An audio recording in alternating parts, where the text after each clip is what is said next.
Paano po pinaghandaan ng ating embahada ang partisipasyon ni Pangulong Marcos Jr. ng Pilipinas sa APEC Summit 2025?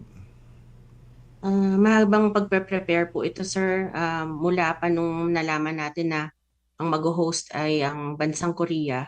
So unti-unti na po tayong nakikipag-ugnayan sa kanilang Ministry of Foreign Affairs at saka lahat po ng mga opisina gaya ng Ministry of Finance and Economy nila patungkol sa pagpapatupad ng mga aktibidades related to APEC. So nagsimula po ito at the beginning of the year. Mhm, Meron po tayong tinatawag na senior officials meetings. Apat po yan, halos quarterly. mhm, Tapos meron po mga ministerial meetings. Meron po yung pang finance ministers. Meron din pong mga particular interest ministers na mag-attend.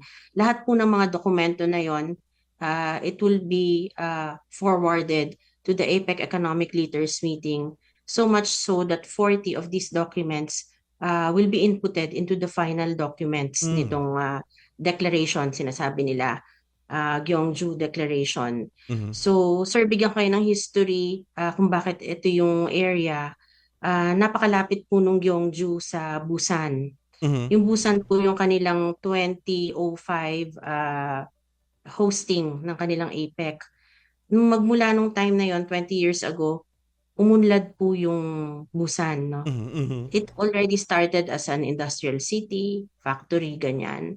Pero pagka-hosting po, parang signus po yon na ibuhos nila lahat ng energy nila, lahat ng resources nila para sa ikauunlad ng port city na yon.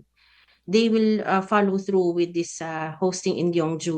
Gusto rin po nila ma-share yung biyaya na mhm, natanggap ng Busan mhm, para umunlad din po yung Gyeongju, no? hmm. Which is a historical city.